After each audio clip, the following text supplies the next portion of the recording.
এই দুনিয়া এখন তো আর সেই দুনিয়া নাই, মানুষ নামের মানুষ আছে দুনিয়া বোঝাই, সেই মানুষের ভিড়ে আমার আসল মানুষ নাই। এই দুনিয়া এখন তো আর সেই দুনিয়া নাই, মানুষ নামের মানুষ আছে দুনিয়া বোঝাই, সেই মানুষের ভিড়ে আমার আসল মানুষ নাই। ঠিক কিনা? এই যে আমাদের বিশাল জনসংখ্যা, এই জনসংখ্যাকে কি করে জনসম্পদে রূপান্তরিত করা যায় এ ব্যাপারে কথা বল। আল্লাহ তাআলা ইরশাদ করছেন, ওয়ালাকাদ কাররামনা বনি আদম ওয়া হামালনাহুম ফিল বাররি ওয়াল বাহরি ওয়া রাযাকনাহুম মিনাত তাইয়্যিবাত ওয়া ফাদ্দালনাহুম আলা কাসীরিম মিম্মান খালাকনা তাফদীলা। পড়েন আল্লাহু আকবার। রব্বুল আলামিন বলেন, ওয়ালাকাদ কাররামনা বনি আদম, আমি বনি আদমকে সম্মানিত করেছি, বনি আদমকে মর্যাদা দিয়েছি। ওয়া হামালনাহুম ফিল বাররি ওয়াল বাহর, বনি আদমকে জলে স্থলে স্থলে এবং সমুদ্রে চলাচলের বাহন দিয়েছি। ওয়া রাযাকনাহুম মিনাত তাইয়্যিবাত, তাদেরকে পবিত্র রিজিকের বন্দোবস্ত করেছি। ওয়া ফাদ্দালনাহুম আলা কাসীরিম মিম্মান খালাকনা তাফদীলা, আর আমি আল্লাহ যাদেরকে সৃষ্টি করেছি তাদের মধ্য থেকে বনি আদমকে আমি শ্রেষ্ঠ বানিয়েছি, সবার চেয়ে সেরা। আমাদের মতো করে আল্লাহ কাউকে বানায় নাই। দুই পায়ে ভর করে শির দ্বারা এরকম স্ট্যান্ড রেখে মাথা উঁচু করে দাঁড়াতে পারে এরকম কোন প্রাণী পৃথিবীতে আছে? এজন্য আল্লাহ বলেন, ওয়ালাকাদ কাররামনা বনি আদম, আমি বনি আদমকে সম্মানিত করেছি, তাদেরকে আমি মর্যাদা দিয়েছি। তাদেরকে আমি যত মর্যাদা দিয়েছি আমার কোন সৃষ্টিকে এত মর্যাদা দেই নাই। পড়েন সুবহানাল্লাহ। I have dignified the status of the sons of Adam, আদমের সব সন্তানের মর্যাদা আমি বাড়িয়েছি। আল্লাহ এখানে বলেননি ওয়ালাকাদ কাররামনাল মুমিনিন, আমি মুমিনের মর্যাদা বাড়িয়েছি, বলেছেন? আল্লাহ এখানে বলেন নাই ওয়ালাকাদ কাররামনাল মুসলিমিন, আমি মুসলিমের মর্যাদা বাড়িয়েছি। আল্লাহ বলেছেন ওয়ালাকাদ কাররামনা বনি আদম, আমি বনি আদমের সম্মান বাড়িয়েছি, হোক সে মুমিন কিংবা কাফের, মুসলিম কিংবা মুশরিক, আস্তিক কিংবা নাস্তিক, আরব কিংবা অনারব, যেই হোক না কেন আদম সন্তান সবগুলার মর্যাদা বাড়ায় দিয়েছে কে? সবার মর্যাদা আল্লাহ বাড়িয়েছে। মানুষ হিসেবে মর্যাদা। বিশ্বনবী সাল্লাল্লাহু আলাইহি ওয়াসাল্লাম ইহুদির লাশ দেখে দাঁড়িয়ে গেলেন। কার লাশ? ইহুদির লাশ দেখে দাঁড়ায় গেলেন। সাহাবারা বললেন, ইয়া রাসূলুল্লাহ, আপনি দাঁড়ালেন যে, এটা তো ইহুদির লাশ। বিশ্বনবী বললেন, আওয়ালাইসাত নাফসান, এটা কি মানুষ নয়? এটা হোক ইহুদি হোক খ্রিস্টান, এটা তো মানুষ। আমি মানুষ দেখে দাঁড়িয়েছি। আই স্যালিউট দ্য হিউম্যানিটি, আমি মানবতাকে সম্মান করেছি। পড়েন সুবহানাল্লাহ। তাহলে এই জমিনে মানুষের মর্যাদা বেশি, হোক আস্তিক হোক নাস্তিক, হোক মুমিন কিংবা কাফের। আদমের সন্তান হলে, মানুষ হলেই তার মর্যাদা বাড়িয়েছে কে? আমার কলিজার টুকরা যশোরের ভাইয়েরা, মানুষের মর্যাদা আল্লাহ এত বাড়িয়েছেন, মানুষ জীবিত থাকলেও যেমনি মর্যাদাবান, মরে গেলেও মর্যাদাবান। সুবহানাল্লাহ পড়েন। মানুষ মরে গেলে এই ডেড বডিটা কি হয়? পচে যায়, গলে যায়, মাটির সাথে মিশে যায়। তাই বলে আপনি ডেড বডির সাথে যাচ্ছে তাই করতে পারবেন না। পারবেন? কেউ যদি অন্যায় করে তাকে যদি আপনি শাস্তির আওতায় আনেন, যা মনে চায় করতে পারবেন না। তারা আগুন দিয়ে পোড়াতে পারবেন না, নাক কাটতে পারবেন না, কান কাটতে পারবেন না, অঙ্গ বিকৃতি করতে পারবেন না। কারণ মানব জাতির মর্যাদা স্বয়ং দিয়েছে কে? ডেড বডি পচে যাবে, গলে যাবে। তারপর ইসলাম বলে, না খবরদার, এই মরা লাশটারও একটা মর্যাদা আছে না নাই? ইসলাম বলে এই লাশটা গলে যাবে, পচে যাবে, কিন্তু এটার অমর্যাদা করো না। কর্পূর দিয়ে, খেজুর পাতা দিয়ে এটাকে ওয়ার্ম ওয়াটার দিয়ে, গরম পানি দিয়ে ধৌত করো। সাদা শুভ্র ধবধবে কাপড় দিয়ে লাশটাকে তুমি কাভার করো। তারপরে খাটিয়ার মধ্যে লাশটাকে রেখে বিশাল একটা প্রোগ্রাম করো, একটা ফিউনারাল প্রোগ্রাম করো। ওই প্রোগ্রামের ডানে বায়ে পেছনে লাশটারে রাখলে হবে না, প্রোগ্রামের একেবারে সামনটাতে তুমি লাশটাকে রাখো। সুবহানাল্লাহ। একটা ফিউনারাল প্রোগ্রাম করতে হবে, তাকে শেষ বিদায় জানাতে হবে, যেটাকে আমরা জানাজা বলি। কি বলি?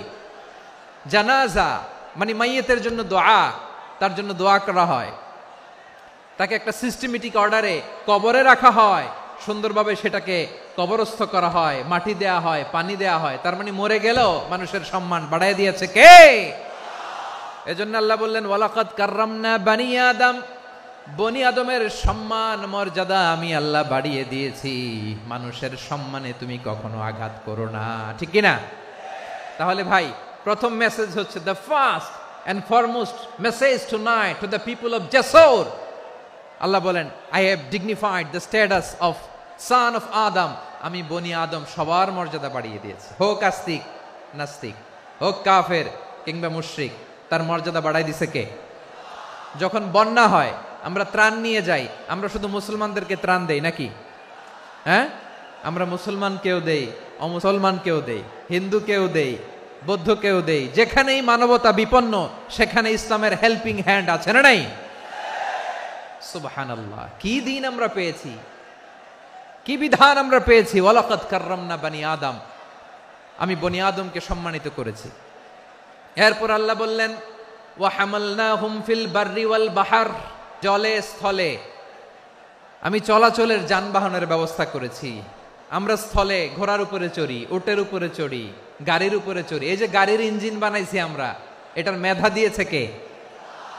আবার সাগরের মধ্যে আমরা নৌযান, জলযান, বড় বড় জাহাজ দিয়ে এক মহাদেশ থেকে আরেক মহাদেশ যাই, এক দেশ থেকে মালামালগুলো আরেক দেশে পাঠাই। সাগরের ভেতরে নৌকাগুলোরে ধরে রাখলো কে? ওয়াল ফুলকিল্লাতী তাজরি ফিল বাহরি বিমা ইয়ানফাউন নাস। মানুষের উপকার আছে এরকম সরঞ্জামাদি নিয়ে সাগরের উপরে বিশাল বিশাল জলযানগুলো চলে। এগুলো ডুবে যায় না, কাত হয়ে যায় না, পড়ে যায় না। এগুলোকে স্থিতিস্থাপকতাকে ঠিক করে রাখলো কে? আপনারা জাহাজ দেখেছেন? জাহাজ দেখছেন? বিশাল বিশাল জাহাজ, বিশাল জাহাজ মালামাল নিয়ে এক মহাদেশ থেকে আরেক মহাদেশে যায়। গত মাসে আমার জাপান সফর ছিল। এই যে বাংলাদেশে যে গাড়িগুলো চালান, বেশিরভাগ গাড়ি আসে কিন্তু জাপান থেকে।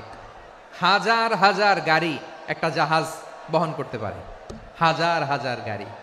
এটার সাগরের মধ্যে ভাসাইলো কে?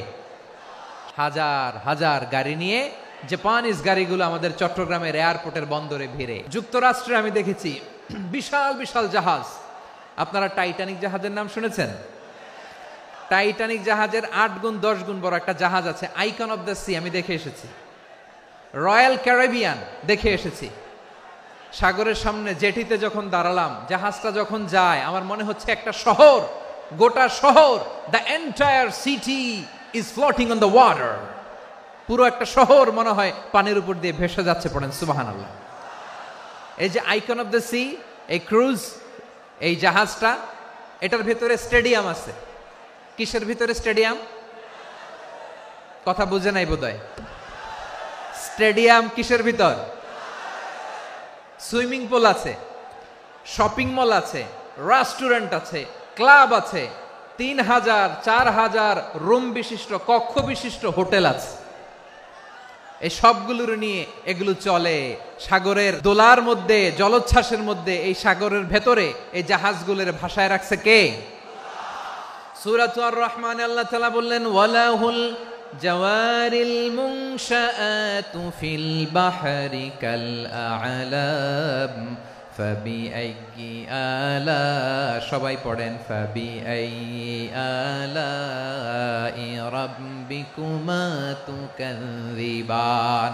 পাহাড় সম বড় বড় জাহাজগুলো মাল বোঝাই করে সাগরের মধ্যে ভেসে বেড়ায়। এগুলো দিয়ে মালামাল বহন করা যায়, মানুষরা এক দেশ থেকে আরেক দেশে যায়। এই জাহাজগুলোর সাগরের ভেতরে ভাসায় রাখলো কে? এই আয়াতের ভেতরে আল্লাহ তাআলা সূরাত বানী ইসরাঈলের এই চমৎকার আয়াতের ভেতরে আল্লাহ তাআলা বেসিক্যালি মানব জাতির প্রতি তার 4টি স্পেশাল অনুগ্রহের কথা বলেছেন। কয়টি? 2টা বলে ফেলছি। 1 নাম্বার ওয়ালাকাদ কাররামনা বানি আদম, আমি বনি আদমের সম্মান বাড়াইছি, নাকি মুসলমানদের?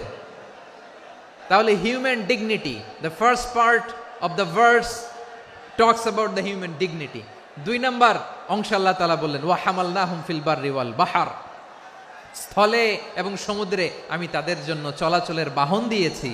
সুবহানাল্লাহ।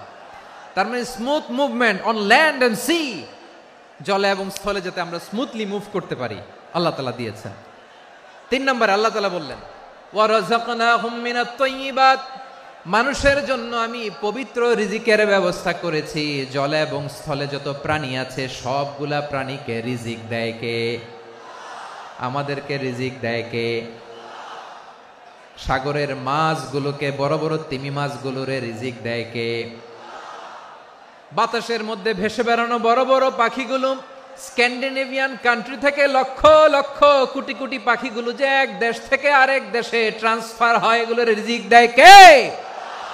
রব্বুল আলামিন বলেন ওয়ামা মিন দাব্বাতিন ফিল আরদি ইল্লা আলাল্লাহি রিজকুহা ওয়া ইয়ালামু মুস্তাকাররাহা ওয়া মুস্তাওদাআহা কুল্লুম ফি কিতাবিম মুবিন। আল্লাহু আকবার।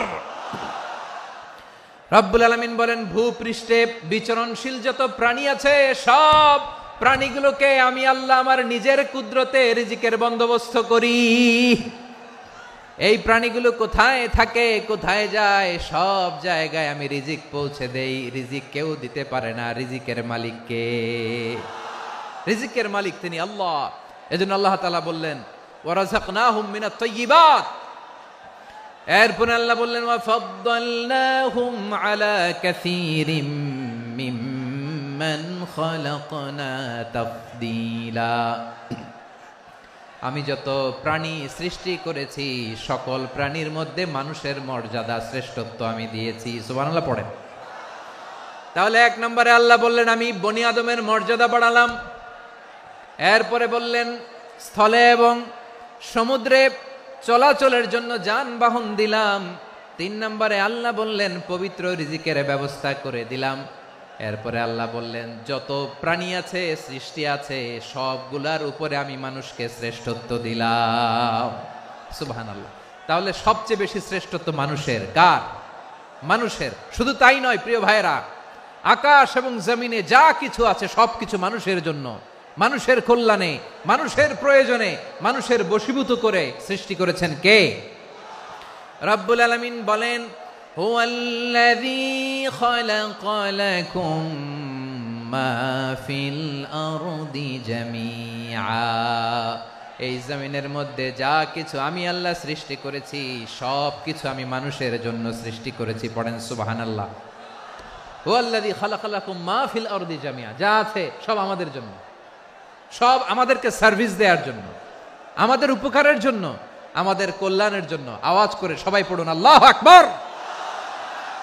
অন্য আয়াতে আল্লাহ বললেন ওয়াসাখখারা লাকুম মা ফিস সামাওয়াতি ওয়া মা ফিল আরদি জামিআম মিন ইন্না ফি যালিকা লাআয়াতিন লিকাউমিন ইয়াতাফাক্কারুন।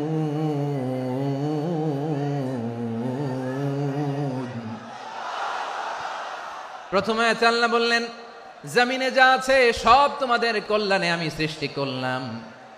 এরপরে আল্লাহ বললেন আকাশেও যা আছে সব তোমাদের জন্য সৃষ্টি করলাম, তোমাদের অনুগত বানায় দিলাম। পড়েন সুবহানাল্লাহ। মানুষের কি ব্রেইন দেখেন, মানুষ জমিন ছেড়ে আকাশে চলে যায়। পাখি দেখে মানুষের শখ হলো পাখি যেহেতু উঠতে পারে আমরাও পারবো। অরবিল রাইট, উইলবার রাইট, 2 ভাই মিলে আঁকাঝোঁকা করতে করতে করতে করতে প্লেন বানায় ফেললো। কোন সুবহানাল্লাহ। এখন পাখিও ওরে, আমরাও ওরি। এরপরেই মানুষের কৌতূহল থামে না এখানে। মানুষ চলে গিয়েছে চাঁদে। কোথায় গেছে? এখন কিন্তু চাঁদে জমি বিক্রি হয় জানেন। পৃথিবী নিয়ে মারামারি শেষ, রাশিয়া আমেরিকা এখন ধরছে চাঁদ আর মঙ্গল গ্রহ। এখন চাঁদে জমি বিক্রি হয়, মঙ্গলে জমি বিক্রি হয়। এই চাঁদ, মঙ্গল, বৃহস্পতি, শনি সব আল্লাহ তাআলা আমাদের জন্য বানিয়েছেন। সুবহানাল্লাহ পড়েন। মানুষ সাগরের উপরে চড়ে, শূন্যে ভেসে বেড়ায়, পাহাড় কেটে সুড়ঙ্গ বানায়, টানেল বানায়। মানুষ ব্রডব্যান্ডের লাইন নিয়ে যায় সাগরের ভেতর দিয়ে, এক দেশ থেকে আরেক দেশে, এক মহাদেশ থেকে আরেক মহাদেশে। সুবহানাল্লাহ পড়েন। তার মানে গোটা বিশ্বের সবকিছুর উপরে control, superiority over all creatures, সবকিছুর উপর কন্ট্রোল, মনিটরিং, নিয়ন্ত্রণ, এটা প্রতিষ্ঠা করে দিয়েছে কে? এজন্যই মানুষের শ্রেষ্ঠত্ব। ওয়ালাকাদ কাররামনা বানি আদম, আমি বনি আদমের সম্মান বাড়িয়েছি, মর্যাদা আমি বাড়িয়ে দিয়েছি এই কারণে, কারণ মানুষ সবকিছুর উপর নিয়ন্ত্রণ নিতে পারে। মানুষকে নিয়ে এই কোরআনের সব আলোচনা, মানুষকে নিয়ে এই কোরআনের সব। তাই কোরআনের কেন্দ্রীয় আলোচ্য বিষয় হচ্ছে মানুষ। মানুষকে আল্লাহ স্বাধীনতা দিয়েছেন। ফামান শাআ ফালইউমিন ওয়া মান শাআ ফালইয়াকফুর। চাইলে মুমিন হতে পারো, চাইলে কাফের হতে পারো, তোমার ইচ্ছা। তবে জেনে রাখো, মুমিন হলে পাবা জান্নাত, কাফির হলে পাবা জাহান্নাম। নাও দ্য ডিসিশন ইজ ইয়ার্স। সিদ্ধান্ত তোমার, জান্নাতে যাবা না জাহান্নামে যাবা। মানুষকে আল্লাহ এত স্বাধীনতা দিয়েছেন, মানুষ চাইলে অনেক ভালো হইতে পারে। ভালোর রাস্তাও খোলা, খারাপ হওয়ার রাস্তাও খোলা। ভালো হইলে মানুষ অনেক ভালো, খারাপ হইলে অনেক খারাপ। ভালো হইলে সবচেয়ে ভালো, খারাপ হইলে সবচেয়ে খারাপ। এজন্য সিদ্ধান্ত আপনাকে নিতে হবে। আল্লাহ তাআলা বলছেন, লাকাদ খালাকনাল ইনসানা ফি আহসানি তাকওয়িম সুম্মা রাদাদনাহু আসফালা সাফিলিন। আমি মানুষকে অনেক সুন্দর অবয়বে, সুন্দর আকৃতিতে সৃষ্টি করেছি। তার শুধু চেহারার ডিজাইনটাই সুন্দর নয়, তার ব্রেনটা বড্ড সুন্দর, তার মানসিকতা বড্ড সুন্দর, তার সৃজনশীলতা বড্ড সুন্দর। পড়েন সুবহানাল্লাহ। আমাদের ব্রেনটা অনেক সফিস্টিকেটেড ব্রেন, অনেক সফিস্টিকেটেড। এই 1.5 কেজি ব্রেন ইউজ করে মানুষ গোটা বিশ্বে সভ্যতা বিনির্মাণ করেছে, ঠিক কিনা? এই ব্রেন আল্লাহ তাআলা আমাকে দিয়েছে।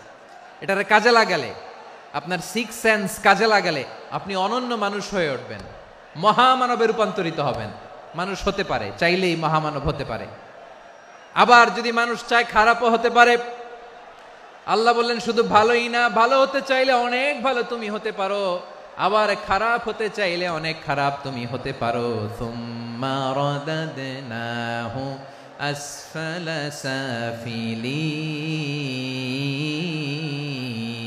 সাফিলিন।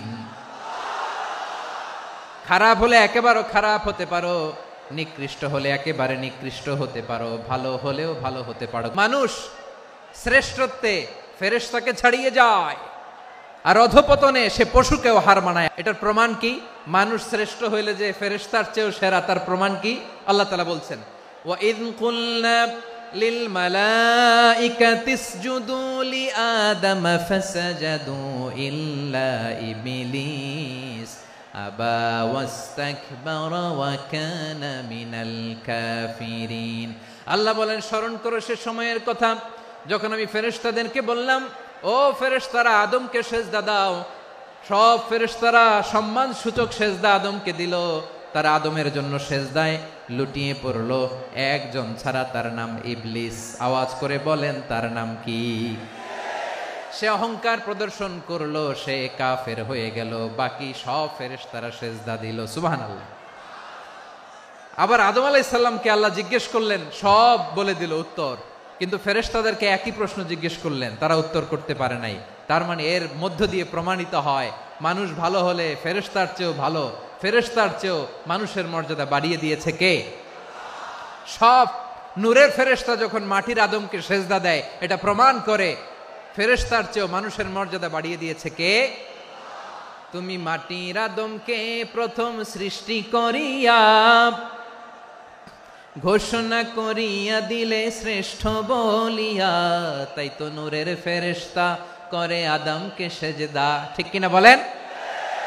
তাই তো নূরের ফেরেশতা করে আদমকে সেজদা। সবার চেয়ে সম্মান দিলে মাটির আদমকে। আল্লাহু আল্লাহু তুমি জাল্লে জালালুহু, শেষ করা তো যায় না গে তোমার গুণগান। পড়েন না? পড়েন। আল্লাহু আল্লাহু তুমি জাল্লে জালালুহু, শেষ করা তো যায় না গে তোমার গুণগান। আল্লাহু আল্লাহু। আল্লাহু আকবার। আদমের মর্যাদা বেশি, মানুষের মর্যাদা বেশি। মানুষ শ্রেষ্ঠ তার প্রমাণ, নূরের ফেরেশতা মাটির আদমকে সেজদা করে আওয়াজ করে বলেন ঠিক কিনা। তাহলে মানুষ ভালো হলে ফেরেশতার চেয়ে ভালো। আবার মানুষ যদি খারাপ হয় সে পশুর চেয়েও খারাপ, অধপতনে পশুত্বকে হার মানায়। তার প্রমাণ কি? তার প্রমাণ হচ্ছে যশোরের ভাইরা দেখবেন পত্রিকায় নিউজ পেপারে মাঝে মাঝে এরকম দেখা যায়, এক মানুষ আরেক মানুষকে হত্যা করে 20 টুকরা করে বস্তার ভিতরে ভরেছে। আচ্ছা, বুঝে থাকলে আওয়াজ করে বলেন, কোনদিন শুনছেন একটা হাতি আর একটা হাতিকে হত্যা করে 20 টুকরা করছে, এরপরে বস্তার ভিতরে ভরছে? হয়েছে? তাহলে দেখেন, মানুষ যদি খারাপ হয় সে পশুকেও হার মানায়। চিল্লায় বলো ঠিক কিনা। এমনও দুশ্চরিত্র মানুষ আছে যার নজর থেকে 6 মাসের ছোট্ট মেয়ে থেকে শুরু করে 80 বছরের বৃদ্ধারাও নিরাপদ নয়। পশুকেও হার মানে। মানুষের ঘর জ্বালিয়ে পুড়ে মেসাকার করে দেয়, জনপদের পর জনপদ জ্বালায় দেয়। এরকম আছে না নাই? গাজার মধ্যে যে অ্যাটাক করেছে, এরা মসজিদ মানে নাই, মসজিদে বম ফেলেছে। এরা খ্রিস্টানদের চার্চ গির্জা মানে নাই, গির্জায় বম ফেলেছে। পৃথিবীর ইতিহাসে never happened in the history of the world that someone bombed on a hospital, on a ICU center. এমন হাসপাতাল যেখানে আইসিইউর রোগীরা আছে, ওই হাসপাতালের উপরও ইসরায়েলি সৈনিকেরা বোমা মেরেছে। জোরে বলেন ঠিক কিনা। এরা মানুষ? আওয়াজ করে বলেন, এরা মানুষ না। প্রিয় ভাইয়েরা, চোখ কান নাক মুখ থাকলেই মানুষ না। যা সামনে দেখেন এগুলো সব মানুষ না, এগুলো জনসংখ্যা। এগুলো কি? সবাই বলুন, এগুলো কি? বাড়ছে জনসংখ্যা, কমছে মানুষ। এই দুনিয়া এখন তো আর সেই দুনিয়া নাই, মানুষ নামের মানুষ আছে দুনিয়া বোঝাই, সেই মানুষের ভিড়ে আমার আসল মানুষ নাই। ঠিক কিনা? আসল মানুষের বড্ড অভাব, আসল মানুষের বড্ড অভাব। আমার ভাইয়েরা, মানুষ খারাপ হলে পশুকেও হার মানায়। আচ্ছা, আওয়াজ করে বলেন, যে ইসরায়েলি সোলজাররা উপর থেকে বোমা মারলো তারাও মানুষ? তারাও কি? ওরাও রক্তে মাংসে মানুষ, ওদেরও পরিবার আছে। বোমা মেরে যেই মেয়েটাকে তারা অনাথ বানায়, ইয়াতিম বানায়, ও কিন্তু বাসায় ওর মেয়েটাকে রেখে আসছে। ঠিক কিনা বলেন? বম্বিং করে যে বাবাকে মেরে, স্বামীকে মেরে স্ত্রীকে বিধবা বানায়, তারও ঘরে স্ত্রী আছে। উপর থেকে বম মেরে মানুষ মেরে দিচ্ছে, তারাও মানুষ। 1945 সালের 6 আগস্ট আমেরিকান সোলজাররা হিরোশিমায় বম মেরেছে। আমি নিজে দেখে এসেছি জাপানের হিরোশিমাতে। সকাল 8:15 মানুষ কেউ অফিসে যাচ্ছিল, কেউ খেতে খামারে কাজ করতে যাচ্ছিল। লিটল বয় নামে একটা বোম মেরেছে তারা। এই বোমের আঘাতে, পারমাণবিক এই বোমার রেডিয়েশনে আঘাতে, বোম ব্লাস্ট হওয়ার পরে মুহূর্তের মধ্যে 1,40,000 নাই। উপর থেকে যারা মারতেছে এরাও মানুষ, যাদেরকে মারলো তারাও। তার মানে মানুষে মানুষে পার্থক্য আছে না? নেই? মানুষে মানুষে পার্থক্য আছে। নাক কান চোখ মুখ থাকলেই মানুষ নয়। বাড়ছে জনসংখ্যা, কমছে মানুষ। চিল্লায় বলো ঠিক কিনা। ভালো মানুষ যারা জগৎটাকে এনলাইটেন করবে, যারা সত্যের বীর সেনানী হয়ে দাঁড়াবে, যারা সত্যের পক্ষে কথা বলবে, যারা জালিমের মসনদকে ভেঙে খান খান করে দেবে,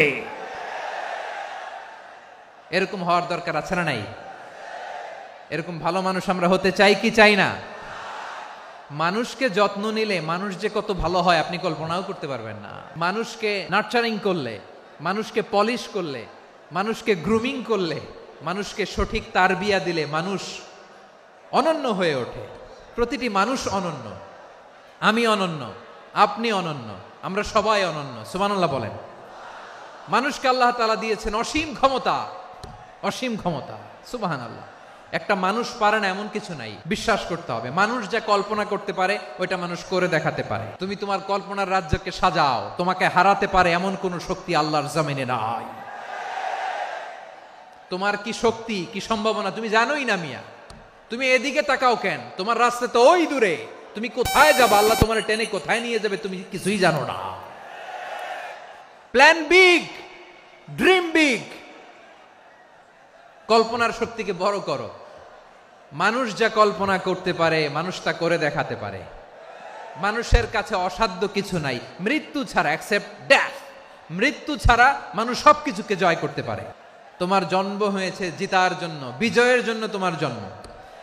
মানুষের শুরুটাই হয় বিজয় দিয়ে। আমরা যখন আমার পিতার পৃষ্ঠদেশে ছিলাম, পিতার পৃষ্ঠদেশ থেকে শুক্রাণু যখন মায়ের গর্ভদেশে যেয়ে পড়ে, কতটা শুক্রাণু ভ্রমণ শুরু করে জানো? 20 কোটি শুক্রাণু। একবার সিমেন আউট হলে সেখানে 20 কোটি শুক্রাণু থাকে, ভ্রমণ শুরু করে। ওই 20 কোটি শুক্রাণুর মধ্যে থেকে তুমি আমি আজকে এক বিকশিত শুক্রাণু মানব রূপে পৃথিবীতে এসেছি। সুবহানাল্লাহ। ওই 20 কোটি শুক্রাণুর প্রতিযোগিতায় সবাই রে পেছনে ফেলে সেদিন আমি সফল হয়েছিলাম, সেদিন আমি বিজয়ী হয়েছিলাম। সেদিন আমি এত ছোট ছিলাম মাইক্রোস্কোপ দিয়েও আমার অস্তিত্ব টের পাওয়া যায় না। আমি এত তুচ্ছ ছিলাম, নগণ্য ছিলাম। আমার কান ছিল না, আমার চোখ ছিল না, আমার হাত ছিল না, আমার জন্য রিকমেন্ডেশন করার মতো মামু ছিল না, খালা ছিল না, কেউ ছিল না।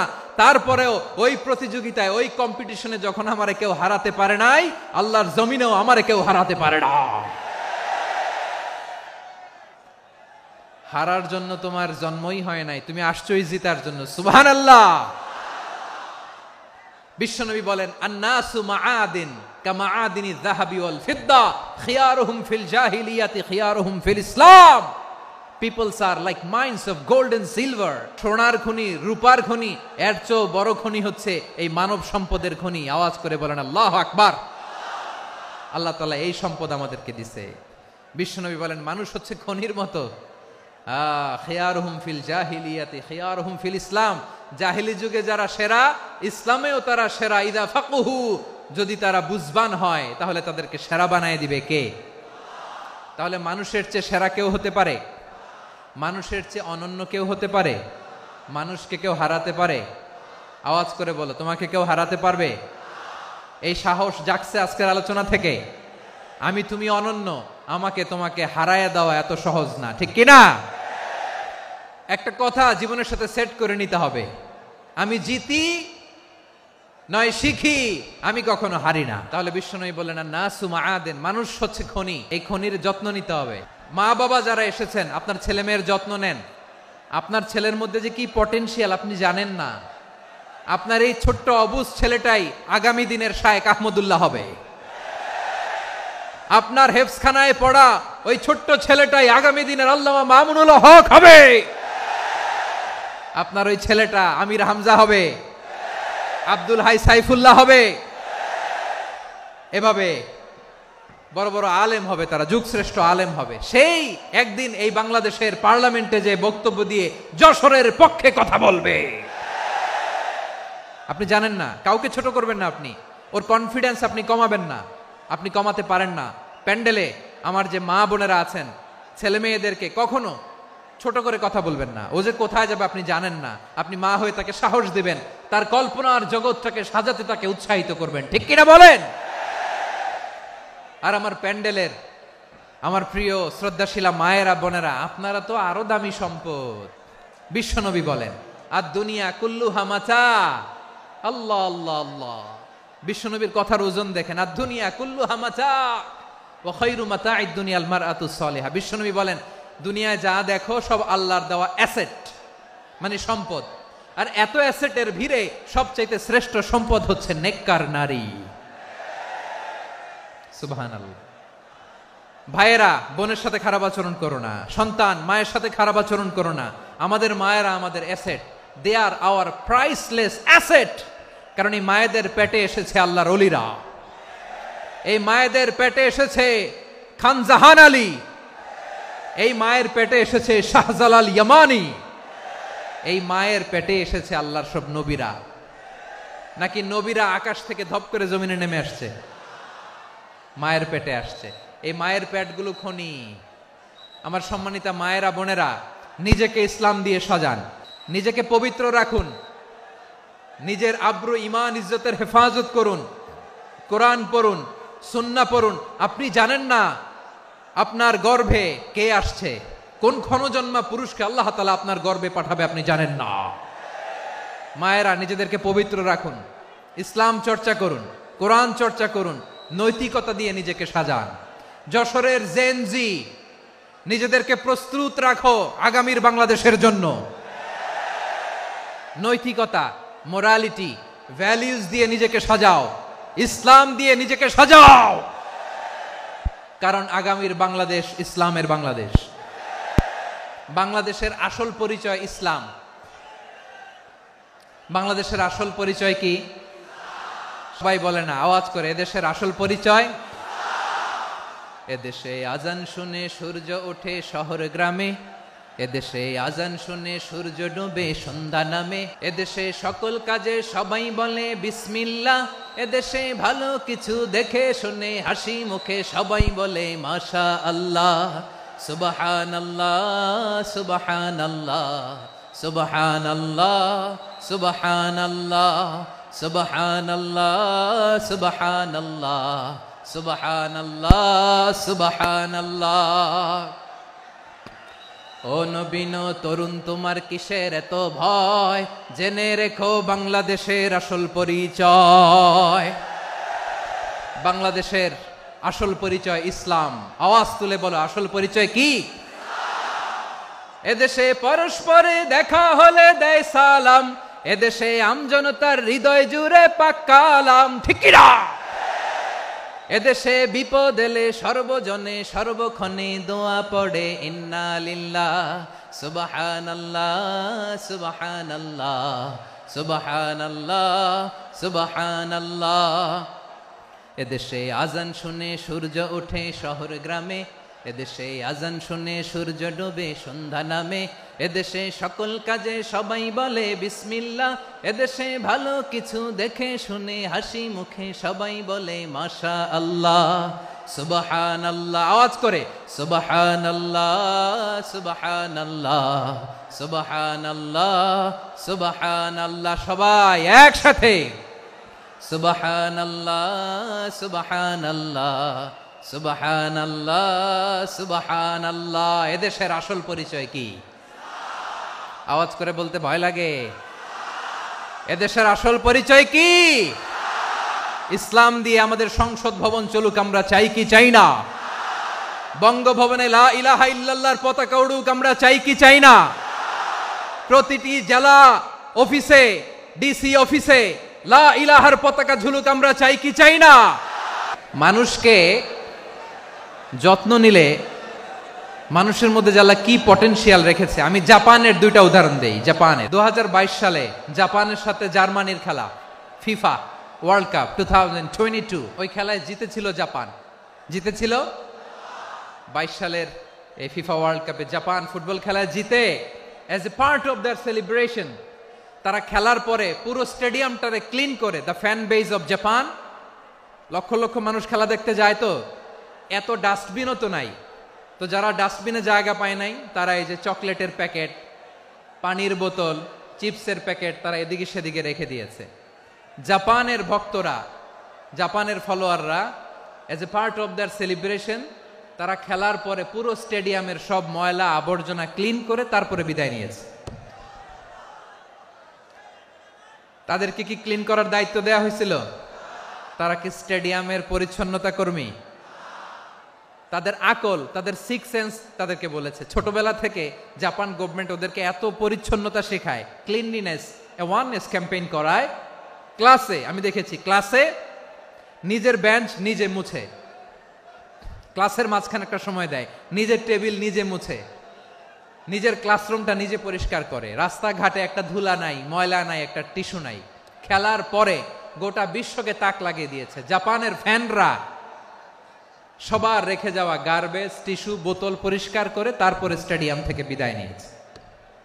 আমরা কেন এমন হইতে পারলাম না? জাপানের যারা এগুলো করছে ওদের 3টা করে চোখ না? চোখ তো 3টা, জাপানো লাগো। জাপানো লাগো হাত তো 4টা, কান তো 6টা। হ্যাঁ, নাকি আমার মতো 2 হাত 2 কানওয়ালা মানুষ? চোখে দেখলে ওটা মানুষ না। চিন্তা করছেন? তার মানে জাপানিজদেরকে যে গ্রুমিং করে শিখানোর মাধ্যমে পরিচ্ছন্ন বানানো গেছে, ওরা যেমনি মানুষ আমরাও মানুষ, আমাদের সন্তানদেরকে শেখালে তারাও পারবে কিনা? 2 নম্বর উদাহরণ বলি। চট্টগ্রাম ফেনীতে যারা গিয়েছেন, মেঘনা গোমতী ব্রিজ প্রকল্প নাম শুনছেন? মেঘনা একটা ব্রিজ পার হওয়া লাগে। এই মেঘনা গোমতী, এখানে 3টা ব্রিজ কাঁচপুর সহ, এই 3টা ব্রিজের নির্মাণ কাজ, রেনোভেশনের কাজ দেয়া হয়েছিল জাপানের একটা কোম্পানিকে। কাকে? জাপানের কোম্পানি। নির্মাণ শেষে 738 কোটি টাকা বেঁচে গেছিল, এটা গভর্নমেন্টের হাতে দিয়ে তারা বিদায় নিয়েছে। কত টাকা? 738 কোটি টাকা।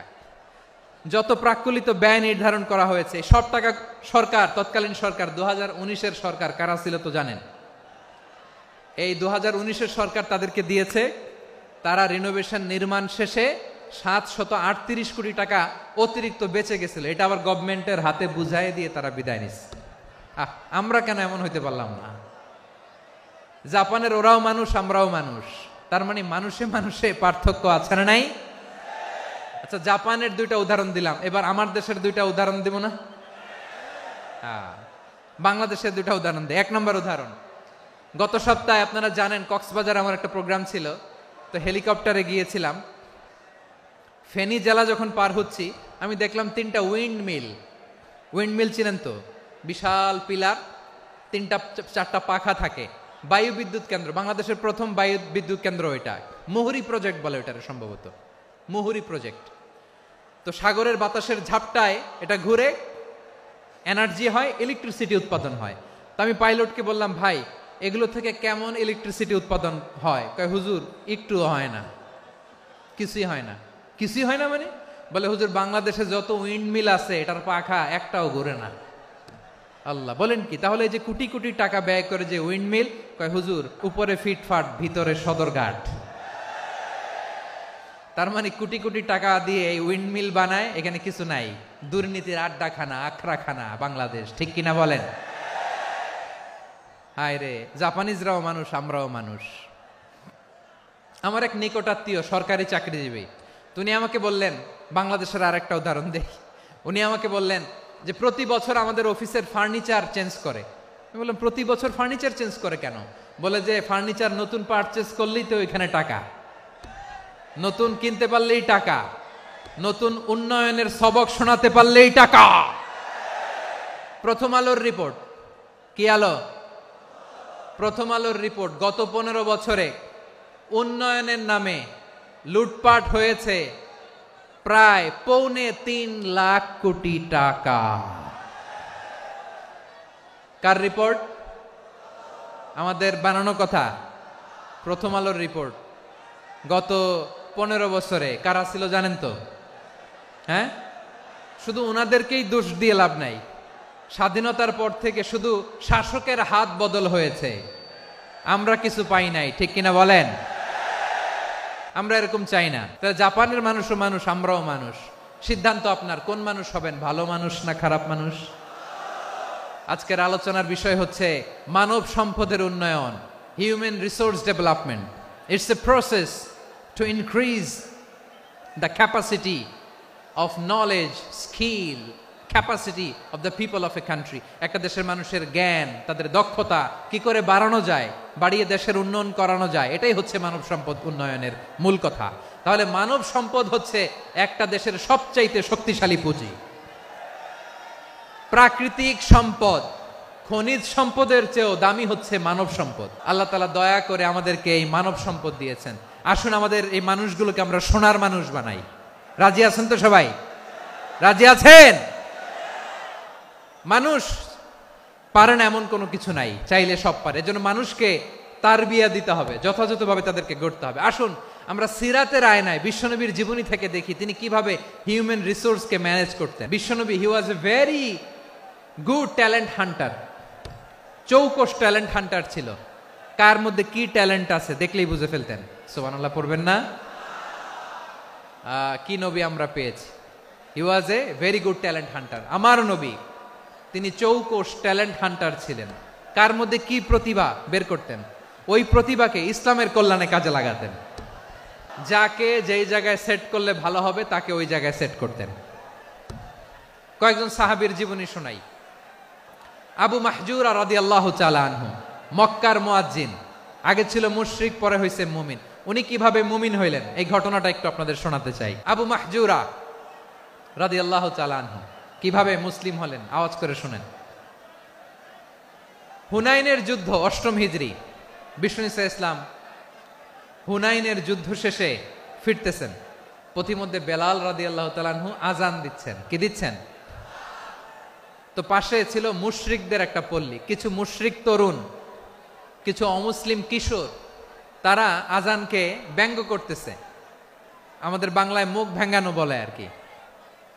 বেলাল রাদিয়াল্লাহু তাআলা আনহু আজান দিচ্ছেন, ওই বাচ্চাগুলো মুশরিক, তো ওরা আজানকে ব্যঙ্গ করতেছে, বিকৃতি করে ওরাও আজান দিচ্ছে। উদ্দেশ্য হচ্ছে আজানকে নিয়ে ঠাট্টা করা। উদ্দেশ্য কি? ঠাট্টা করা। ব্যাপারটা মনে কষ্ট পাওয়ার মতো ব্যাপার না? কিন্তু বিশ্বনবী ওইখানে দেখেন কি খুঁজলেন। বিশ্বনবী খেয়াল করলেন অমুসলিম কিশোরদের মধ্য থেকে একটা কিশোরের গলাটা বড় দরাজ গলা, কণ্ঠটা বড় সুন্দর। খেয়াল করে দেখলেন যে কিছু কিশোর বেলালের আজানকে ব্যঙ্গ করে, বিকৃতি করে, কিন্তু একজনের কণ্ঠ দেখতে পাচ্ছেন না এত দূরে, কিন্তু কণ্ঠটা বড় সুন্দর, দরাজ গলা। বিশ্বনবী সাহাবীদেরকে বললেন, ধরো এগুলারে, ধরো। সবগুলারে ধরে বিশ্বনবীর সামনে আনা হলো। ওরা হাঁটু গেড়ে বসলো। বিশ্বনবী বললেন, তোমাদের মধ্যে কে যেন ব্যঙ্গ করে আজান দিচ্ছিল, তার গলাটা বড় উঁচু, গলার বেসটা বড় মজবুত, মেলোডিয়াস, সুমধুর কণ্ঠ। কে? আবু মাহজুরা বলে, আমার বন্ধুরা সবাই আমার দিকে আঙ্গুল দেখায়, আমি পড়ে গেছি বিপদে। রাসূল সাল্লাল্লাহু আলাইহি ওয়াসাল্লাম বাকি অমুসলিম তরুণদেরকে ছেড়ে দিলেন, বললেন তোমরা যাও। এবার আবু মাহজুরারে পাইছে। আবু মাহজুরার চুলের মধ্যে হাত দিলেন বিশ্বনবী, মাথায় হাত দিয়ে বললেন, এবার আজান দাও দেখি। আবু মাহজুরা বলে, আমি তো আজান দিতে জানি না, কারণ আমি তো বেলালেরটা শুইনা দিছি, আমার তো মুখস্থ নাই, আমি তো আজান দিতে জানি না। বিষ্ণু বললেন, জানো না? তাহলে আসো, আমি তোমারে শিখাই দেই। সুবহানাল্লাহ পড়েন। আবু মাহজুরা হাঁটু গেড়ে বসে, বিশ্বনবীর মোবারক হাত আবু মাহজুরার চুলের মধ্যে। বিশ্বনবী আজানের মুআল্লিম আবু মাহজুরাকে বলতেছে, ঠিক আছে তোমারে শিখাই দিচ্ছি, আমি যা যা বলবো আমার সাথে সাথে বলো, পারবা? আবু মাহজুরা বলে, পারবো। বিশ্বনবী আজান দিচ্ছেন মাথায় হাত দিয়ে, আল্লাহু আকবার, আল্লাহু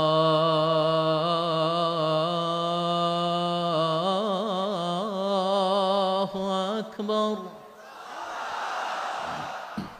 আবু মাহজুরা এই বাক্যটা পড়লেন। বিশ্বনবী দ্বিতীয় বাক্য পড়তে আরম্ভ করলেন, আল্লাহু আকবার,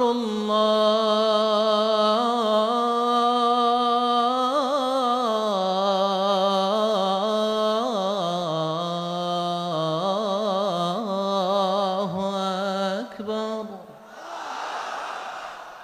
আবু মাহজুরা এই বাক্যটাও বললেন। বিশ্বনবী আবু মাহজুরার মাথার মধ্যে হাত দিয়ে তৃতীয় বাক্য পড়লেন, আশহাদু আল্লা ইলাহা ইল্লাল্লাহ।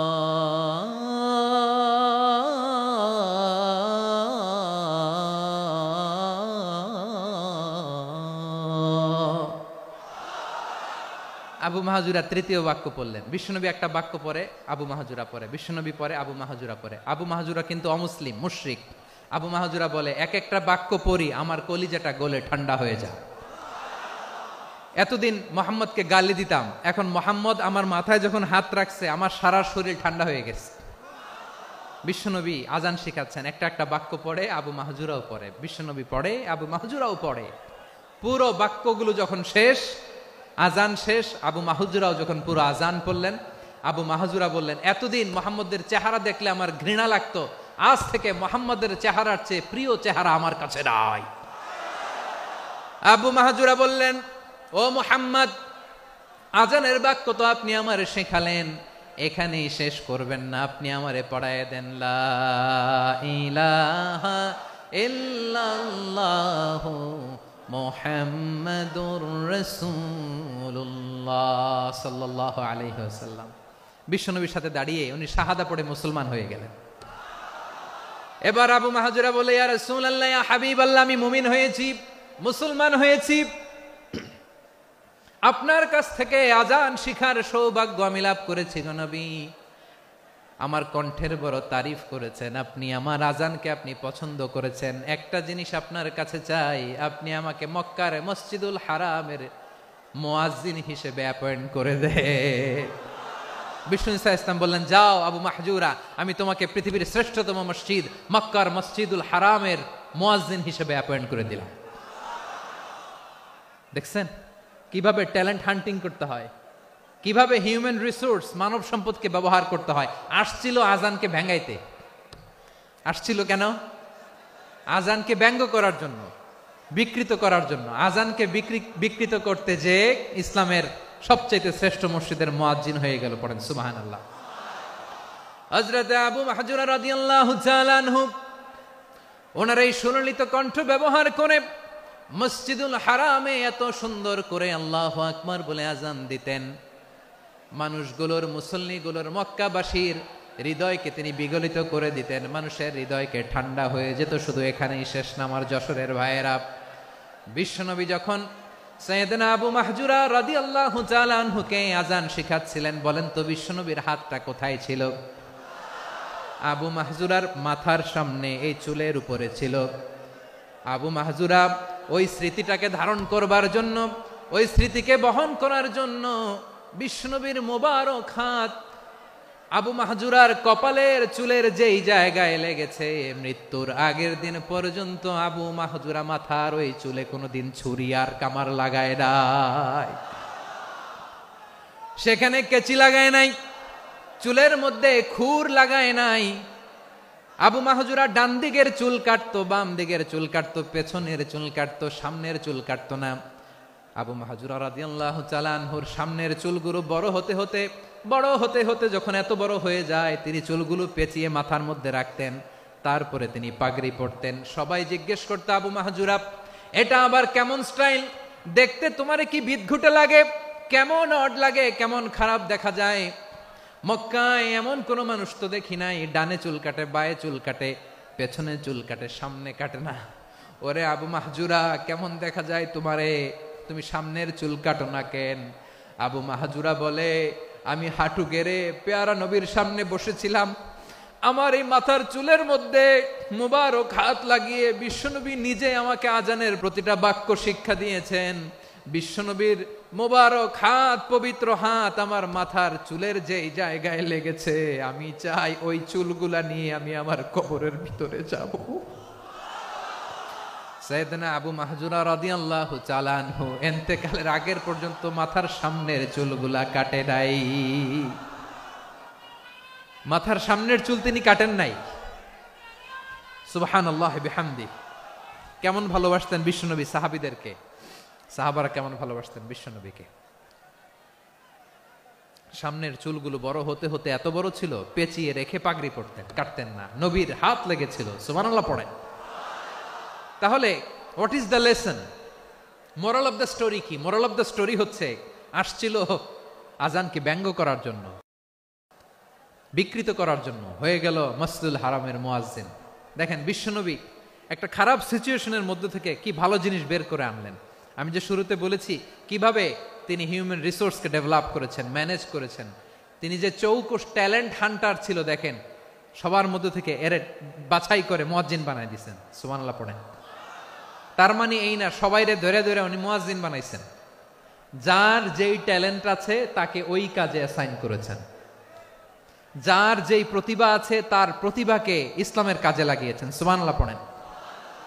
যায়েদ বিন সাবিত রাদিয়াল্লাহু তাআলা আনহু নাম শুনেছেন? বিশ্বনবী দেখলেন মদিনার এই আনসারী সাহাবী হাইলি ট্যালেন্টেড, ইন্টেলেকচুয়াল, মেরিটোরিয়াস, জ্ঞানের প্রতি তার আকর্ষণ, মারাত্মক আকর্ষণ। বিশ্বনবী তাকে দায়িত্ব দিলেন, কোরআন যা নাজিল হয় তুমি লিখো, কাতিবুল ওয়াহি বানায় দিলেন। সুবহানাল্লাহ। যায়েদ বিন সাবিতরে আবার আজান শিখান নাই, কারণ তার মধ্যে বিশ্বনবী প্রতিভা দেখেছেন, একাডেমিক প্রতিভা। বিশ্বনবীর একাডেমিক প্রজেক্টগুলো তিনি হ্যান্ডেল করতেন। যায়েদ বিন সাবিত ছিল বিশ্বনবীর ব্যক্তিগত সচিব। কি ছিল? ব্যক্তিগত সচিব। বোঝেন নাই? বিশ্বনবীর ব্যক্তিগত সচিব এবং দোভাষী। ইহুদিরা কিছু লিখে দিলে এটার অর্থ বিশ্বনবীরে বুঝায় দিতেন, আবার ইহুদিদের কাছে কিছু লিখতে হলে তিনি লিখে দিতেন। বিশ্বনবী একদিন বললেন, ইন্নী ওয়াল্লাহি মা আমানু ইয়াহুদা আলা কিতাব। ইহুদিরা যে চিঠি পাঠায় অর্থ তো বুঝি না, আরেক ইহুদি আইনে অর্থ করা লাগে, আবার ইহুদিদের কাছে কিছু লিখে পাঠাইতে চাইলে আমরা তো লিখতে পারি না, ইহুদিরে দিয়ে লেখা লাগে। ওরা যে পয়রা শোনায় লিখে দেয়, আমি ওদের বিশ্বাস করি না। আমার নিজের একজন লোক দরকার। বিশ্বনবী এই যায়েদ বিন সাবেতকে চুজ করলেন ল্যাঙ্গুয়েজের জন্য। উনি বললেন, যায়েদ, তোমার সফট স্কিলকে ডেভেলপ করতে হবে, তুমি হিব্রু ল্যাঙ্গুয়েজ শিখে ফেলো। যায়েদ বিন সাবেত বলল, বিশ্বনবীর মোটিভেশন আর ইন্সপিরেশন পেয়ে আমি 15 দিনে ইহুদিদের এই হিব্রু ল্যাঙ্গুয়েজ শিখে ফেললাম। শুধু শিখে ফেললাম না, হাত্তা হাদিকতু, even I became master in the language. এই ভাষা আমি পারদর্শী হয়ে গেলাম। এরপরে ইহুদিরা চিঠি লিখে পাঠালে আর কোনো ইহুদি ডাকা লাগতো না, আমি নবীর এটার অর্থ শুনে পরে বুঝাই দিতাম। আবার ইহুদিদের কাছে চিঠি লেখা লাগলে আমি যায়েদ বিন সাবেত চিঠি লিখে দিতাম। সুবহানাল্লাহ। দেখেন, এত সাহাবীর মধ্য থেকে বিশ্বনবীর একাডেমিক প্রজেক্ট, ব্যক্তিগত সচিব, দোভাষী হিসেবে তিনি যায়েদ বিন সাবেতের মতো তরুণকে নির্বাচিত করেছেন। কেমন ট্যালেন্ট হান্টার ছিল আমার নবী! সুবহানাল্লাহ পড়বেন না? বিশ্বনবীর ইন্তেকালের পরে সাইয়েদনা আবু বকর রাদিয়াল্লাহু তাআলা আনহু যখন খলিফা হয়ে আসলেন, কোরআনকে সংকলনের দায়িত্ব দেয়া লাগবে, কোন সাহাবীকে দিবেন? সব সাহাবারা মিলে পরামর্শ করলেন। সাইয়েদনা আবু বকর, ওমর সবাই মিলে এই বিশাল কোরআন সংকলনের গুরু দায়িত্ব বিশ্বনবীর ব্যক্তিগত সচিব, বিশ্বনবীর দুভাষী, বিশ্বনবীর সিলেক্ট করাই লোক যায়েদ ইবনে সাবেত রাদিয়াল্লাহু তাআলা আনহুকে দিয়েছে। এই যে আজকের যে কোরআন পড়েন, এটা আগে এরকম ছিল না। কোরআন নাজিল হলে সাহাবারা চামড়ার, ওটের চামড়ায় লিখে ফেলতো, ওটের চ্যাপ্টা হাড্ডির মধ্যে লিখে ফেলতো, গাছের গুড়ির মধ্যে লিখে ফেলতো, বিভিন্ন জনের কাছে ছড়ানো ছিটানো ছিল। আবু বকর রাদিয়াল্লাহু তাআলা আনহু একসাথে করলেন, পরবর্তীতে উসমান রাদিয়াল্লাহু তাআলা আনহু একসাথে করলেন। 114 সূরার এখন এই মুসহাফ, এই কম্পাইলেশন, এই কপি আমরা পেয়েছি, যার হিউজ কন্ট্রিবিউশন ছিল। এই পুরো কোরআন কম্পাইলেশনের প্রজেক্ট ম্যানেজার ছিল যায়েদ বিন সাবেত রাদিয়াল্লাহু তাআলা আনহু। কোরআন কম্পাইলেশনের প্রজেক্ট ম্যানেজার। দেখেন, উনারে মাথায় হাত দিয়ে আজান শিখায় নাই। সুবহানাল্লাহ কইবেন না? তাহলে প্রথম সাহাবী আবু মাহজুরাকে মুয়াজ্জিন বানাইলেন, যায়েদ বিন সাবেতকে ব্যক্তিগত সচিব আর দোভাষী বানালেন, মুসআব ইবনে উমাইর রাদিয়াল্লাহু তাআলা আনহুকে ইসলামের প্রথম অ্যাম্বাসেডর বানালেন। কি নাম? He was the first ambassador in Islam. ইসলামের প্রথম ডিপ্লোম্যাট, ইসলামের প্রথম কূটনৈতিক মুসআব ইবনে উমাইর, মক্কার তরুণ যুবক। উনি পারফিউম লাগাইলে মানুষ দেখলেই বুঝতো এটা মুসআব লাগাইছে। এমন স্মার্ট, ড্যাশিং ফেস, এমন পার্সোনালিটির মানুষ ছিল মুসআব রাদিয়াল্লাহু তাআলা আনহু। কারণ যিনি ইসলামের স্পোকম্যান হবেন, মুখপাত্র হবেন, তার স্মার্ট হওয়ার দরকার আছে না নাই? আকাবার প্রথম শপথ যখন হলো, তাদের সাথে বিষ্ণু ঈসা ইসলাম মদিনাতে একজন মুখপাত্র পাঠালেন, ডিপ্লোম্যাটকে পাঠালেন, অ্যাম্বাসেডর অফ ইসলাম। তিনি হচ্ছেন মুসআব ইবনে উমাইর। পড়েন সুবহানাল্লাহ। জুমার বিধান নাজিল হয়েছে, কিন্তু মক্কায় পরিবেশ নাই জুমা পালনের। বিষ্ণু ঈসা ইসলাম একজনকে দিয়ে খবর পাঠালেন, যাও মদিনায় মুসাবকে যে বলো, মুসাব তো আমার শিক্ষক, আমার স্পোকম্যান, মদিনাতে যেন তারা জুমা কায়েম করে। বিশ্বনবীর আগেই মুসআব মদিনার মুসলিমদেরকে নিয়ে মদিনায় প্রথম জুমা কায়েম করে ফেলছে। কোন সুবহানাল্লাহ। ডিপ্লোম্যাটদের কেমন হইতে হয়, অ্যাম্বাসেডারের কেমন হইতে হয়, মুসআব রাদিয়াল্লাহু তাআলা আনহুর কাছ থেকে শিখে নাও। তাহলে মুসআব রাদিয়াল্লাহু তাআলা আনহুকে বিশ্বনবী ল্যাঙ্গুয়েজ শিখান নাই, সফট স্কিল শিখান নাই। যায়েদ রাদিয়াল্লাহু তিনি হিব্রু ল্যাঙ্গুয়েজ শিখেছেন, সুরিয়ানি শিখেছেন, কিন্তু মুসআবকে তিনি বানিয়েছেন the spokesman of Islam, the first diplomat, the ambassador of Islam. আব্দুল্লাহ ইবনে আব্বাস রাদিয়াল্লাহু তাআলা আনহু বিশ্বনবীর কাজিন, চাচাতো ভাই। আবার মাইমুনা রাদিয়াল্লাহু তাআলা আনহু, মাইমুনা নবীর স্ত্রী, তিনি ছিলেন আব্দুল্লাহর আপন খালা। তো নবীর বউ যদি ওনার খালা হয়, নবী তার কি খালু। তাহলে সম্পর্ক অনেক গভীর, কাজিন আবার খালু। ছোট্ট মানুষ, তাই রাতে মাঝে মাঝে ঘরে থাকতো। বিশ্বনবী দেখলেন আব্দুল্লাহ যেহেতু আমার ঘরে ঢুকতে পারে, আব্দুল্লাহরে এই উম্মতের বড় শিক্ষাবিদ বানাইতে হবে। তাই আব্দুল্লাহ ইবনে আব্বাসকে বিশ্বনবী হাতে কলমে শিক্ষা দিয়েছেন। তো বিশ্বনবী রাতে যখন তাহাজ্জুদ পড়তেন, ছোট্ট আব্দুল্লাহ ঘরে থাকতো। বুঝতে পেরেছেন? ছোট্ট মানুষ তো ঘরে থাকতো। তো বিশ্বনবী তাহাজ্জুদের জন্য একবার দাঁড়িয়েছেন, ছোট্ট আব্দুল্লাহ ওযু করে দাঁড়াইছে। আচ্ছা বলেন তো, ইমাম আর মুসল্লি মোট যদি দুইজন হয়, একজন ইমাম একজন মুসল্লি, তো মুসল্লি ইমামের কোন দিকে দাঁড়াবে? ডানে দাঁড়াবে। ছোট্ট আব্দুল্লাহ বোঝে নাই, বিশ্বনবী তাহাজ্জুদ শুরু করেছেন, উনি একতেদা করছেন আর দাঁড়াইছেন বায়ে। কোথায় দাঁড়িয়েছেন? আব্দুল্লাহ বলেন, যখন আমি বায়ে দাঁড়ালাম, আখাযা রাসূলুল্লাহি সাল্লাল্লাহু আলাইহি ওয়াসাল্লাম উযুনি আল ইউমনা ইয়াফতিলুহা, বিশ্বনবী নামাজরত অবস্থায় আমার কান ধরে টেনে আমার ডান দিকে এনে দাঁড় করায় দিলেন। পড়েন সুবহানাল্লাহ। দেখেন, হাতে কলমে শিক্ষা। আর জীবনে ভুল হবে? কথা কয় না, আর ভুল হবে? আর ভুল হবে না। এভাবে বিশ্বনবীর অনেক সঙ্গ পেয়েছেন, সফর করেছেন, একই বাহনে বসেছেন, এক বাহনে বসে লম্বা নাসিহত করেছেন। আব্দুল্লাহ, চাইতে হলে আল্লাহর কাছে চাও, সাহায্য চাইতে হলে আল্লাহর কাছে সাহায্য চাও। মনে রাখো, গোটা বিশ্বের সবাই যদি তোমার সাহায্য করতে চায়, ততটুকুই করতে পারবে যতটুকু আল্লাহ তোমার নসিবে রেখেছে। গোটা বিশ্ব যদি তোমার বিরুদ্ধে ষড়যন্ত্রে দাঁড়িয়ে যায়, ক্ষতি ততটুকু করতে পারবে যতটুকু তোমার জন্য বরাদ্দ আছে। এর বাইরে কিছু করতে পারবে না। আওয়াজ করে বলেন ঠিক কিনা? এভাবে হাতে কলমে শিখিয়েছেন, বিশ্বনবীর সঙ্গ পেয়েছেন। উনাকে বিষ্ণু ইসলাম শিক্ষাবিদ, এডুকেটর অফ দিস উম্মাহ হিসেবে সিলেক্ট করেছেন, হাতে কলমে শিখিয়েছেন। বিশ্বনবী একবার প্রকৃতির ডাকে সাড়া দিয়ে এসেছেন। এখন কি করতে হবে? নামাজের জন্য অজু করতে হবে। বিশ্বনবী এসেই দেখেন অজুর বদনায় পানি ভরা, খুশি হয়ে গেলেন, বললেন কে রেখেছে পানি? একজন বলল আব্দুল্লাহ রেখেছে। বিশ্বনবী অত্যন্ত খুশি হলেন, খুশি হয়ে একটা দোয়া করলেন, বললেন আল্লাহুম্মা ফাক্কিহু ফিদ্দীন ওয়া আল্লিমহু তা'ওয়ীল, আল্লাহ তুমি আব্দুল্লাহকে দ্বীনের বুঝ দিও আর কোরআনের তাফসীর শিক্ষা দিও। বিশ্বনবীর এই দোয়া এমন লাগছে, উনি রাইসুল মুফাসসিরিন, এই পৃথিবীতে যত মুফাসসির ছিল, যত মুফাসসির আসবে, সকল মুফাসসিরের সম্রাট হিসেবে স্বীকৃত হয়েছেন। আব্দুল্লাহ ইবনে আব্বাস, বিশ্বনবী ওনারে আজান শিখান নাই, বিশ্বনবী ওনারে ল্যাঙ্গুয়েজ শিখান নাই, বিশ্বনবী ওনারে অ্যাম্বাসেডর বানান নাই, হাতে কলমে শিক্ষা দিয়েছেন। ছোট্ট মানুষ, বিশ্বনবী ইন্তেকাল করলেন, আবু বকরের সময় গেল, ওমরে ফারুকের খেলাফত, তখনও তিনি তরুণ। ওমরে ফারুক রাদিয়াল্লাহু তাআলা আনহু ওনার ক্যাবিনেট মিনিস্ট্রির বৈঠকে এই আব্দুল্লাহ ইবনে আব্বাসকে পাশ দিয়ে বসায় রাখতেন। বয়স্ক সাহাবারা এটা পছন্দ করতো না, তারা বলতো ঘটনা কি, আব্দুল্লাহর মতো ছেলে নাতি আমাদের আছে, এরা কেন রাখে ওমরে ফারুক? ওমরে ফারুক এটা টের পেলেন, তিনি বুঝতে পারলেন যে ক্যাবিনেট মেম্বাররা এটা পছন্দ করে না, ছোট্ট আব্দুল্লাহরা কেন রাখি, কেন যে রাখি এটা একদিন বুঝাবো।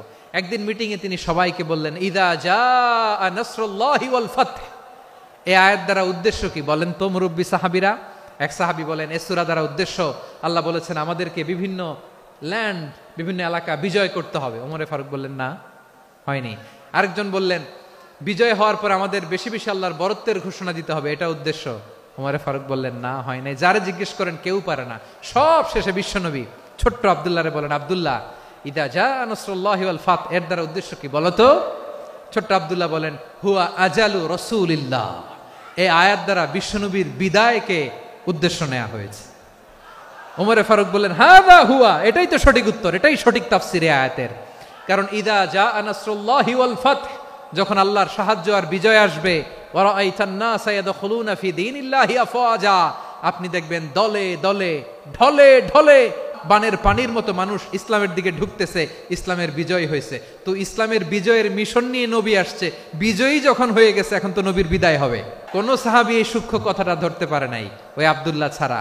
আব্দুল্লাহ যখন উত্তর দিছে, সব সাহাবীদের টনক নড়েছে।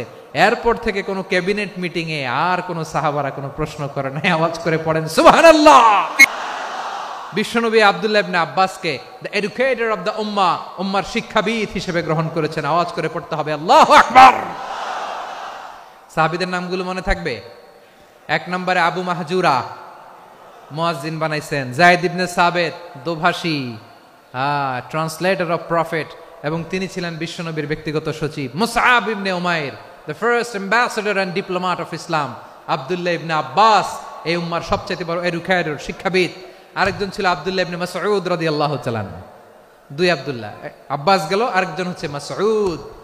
মক্কার তরুণ, ছাগল পালতো মুশরিকের। বিশ্বনবী আর আবু বকর রাদিয়াল্লাহু তাআলা আনহু একবার গেলেন, যে দেখে এই তরুণ দাঁড়ায় আছে। বিশ্বনবী বলেন, আমি খুব ক্ষুধার্ত, তোমার কাছে কি দুধ আছে ছাগলের? আব্দুল্লাহ আছে, ওয়ালাকিন আনা মু'তামান, কিন্তু যে দুধ আছে এটা আমানতের, আমি দিতে পারবো না। বিশ্বনবী এইটা শুনেই তারা টার্গেট করে ফেলছে। আনা মু'তামান, দুধ আছে কিন্তু এটা আমার মালিকের, আমি তো দরদ দেখাই, আমার মালিকের দুধ, আপনি পথিক, আপনারে দিতে পারি না।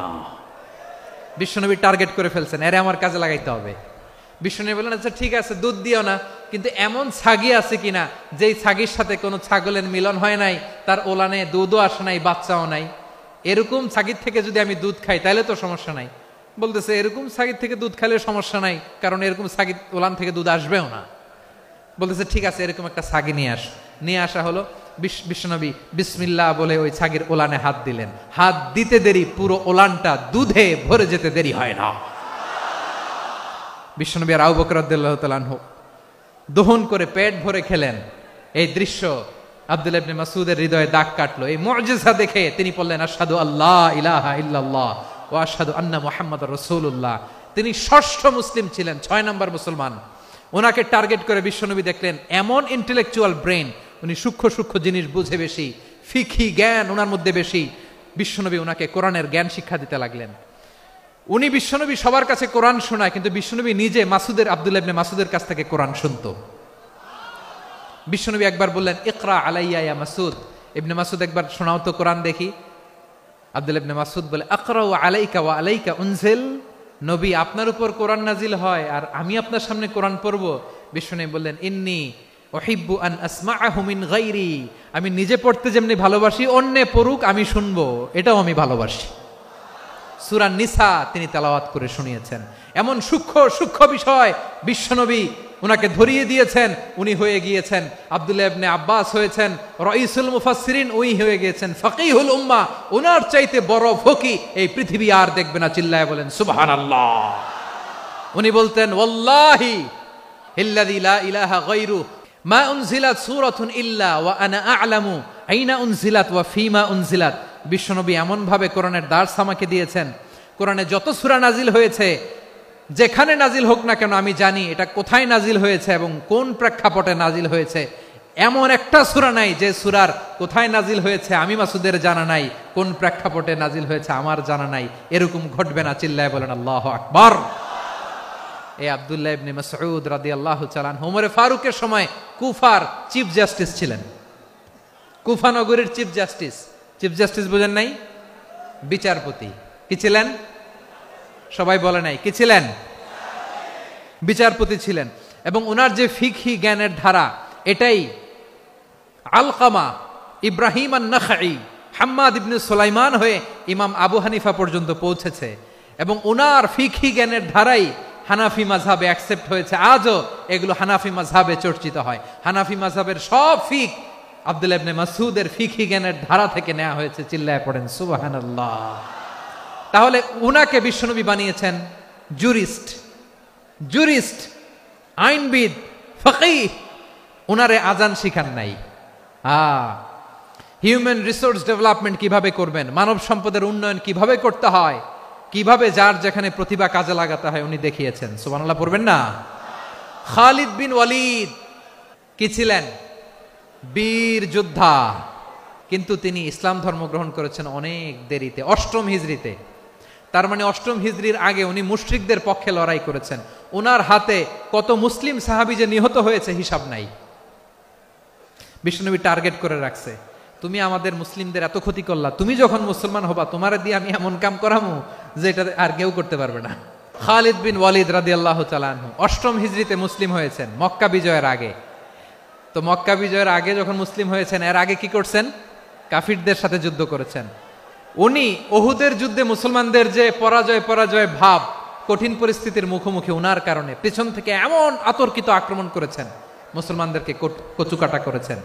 8ম হিজরিতে আল্লাহ তাআলা হেদায়েতের নূর দিয়ে ওনার হৃদয়টাকে উজালা করে দিলেন।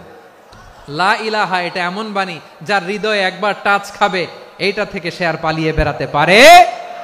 ঝিনুকের ভেতর লুকিয়ে থাকে যেমন মতি, ঝিনুকের ভেতর লুকিয়ে থাকে যেমন মতি, কলমা শাহাদাতে আছে আল্লাহর জ্যোতি, কলমা শাহাদাতে আছে আল্লাহর জ্যোতি। ঠিক কিনা বলেন? মক্কা বিজয়ের আগে মুসলিম হলেন, হওয়ার পরেই বিশ্বনবীর টার্গেট ফুলফিল হলো। ওই যে টার্গেট করে রেখেছেন আর দোয়া করেছেন, খালিদ বিন ওয়ালিদ যদি মুসলিম হয় তাকে আমি মিলিটারি চিফ বানাবো। ওনাকে আজান শিখান নাই, ওনারে কান ধইরা নামাজের এই মাথা থেকে ওই মাথা আনান নাই, ফিকহি কোরআনের সূক্ষ্ম তাফসীর ওনারে শিখান নাই, অ্যাম্বাসেডর বানান নাই। বিষ্ণু ইসলাম উনাকে সামরিক অভিযানে প্রেরণ করেছেন। সামরিক অভিযানে তিনি প্রেরণ করেছেন। উনার জীবদ্দশায় উনার নেতৃত্বে যতগুলো যুদ্ধ হয়েছে একটা যুদ্ধেও তিনি পরাজয় বরণ করেন নাই। ওমরে ফারুকের সময়কালে তিনি চিফ অফ মুসলিম মিলিটারি মানে মুসলিম সেনাপতি হয়েছেন। তাহলে কিভাবে হিউম্যান রিসোর্স ব্যবহার করতে হয় গোটা বিশ্ব আমার নবীর কাছ থেকে শিখে নাও। খালিদ বিন ওয়ালিদ, ওনাকে বিশ্বনবী একটা উপাধি দিয়েছেন। উপাধিটা হচ্ছে সাইফুল্লাহিল মাসলুল, আল্লাহর নাঙ্গা তরবারি, আল্লাহর খোলা তরবারি, দ্য ওপেন সোর্ড অফ আল্লাহ। খালিদ বিন ওয়ালিদ মুসলিম সেনাপতি। হাসান বিন সাবেত রাসূলের সভা কবি, কালচারাল হিজিমনিকে ডিফিট করার জন্য। উনি ভালো অস্ত্র চালানো জানতেন না, ওই কাজে উনি যেতেন না। উনার ছিল কাব্য প্রতিভা। কাফিররা কবিতা দিয়ে নবীকে গালি দিত, বিশ্বনবী বলতেন, ইয়া হাসান আজিব আন রাসূলিল্লাহ, তুমি নবীর হয়ে কাফেরদের এই কথাগুলোর জবাব দাও। বিশ্বনবীর একটা মিম্বার ছিল, বিশ্বনবীর মিম্বারের পাশাপাশি মসজিদে নববীতে এই হাসান বিন সাবেতের জন্য বিশ্বনবী একটা স্পেশাল মিম্বার বানিয়ে দিয়েছেন। এখান থেকে তুমি জবাব দাও।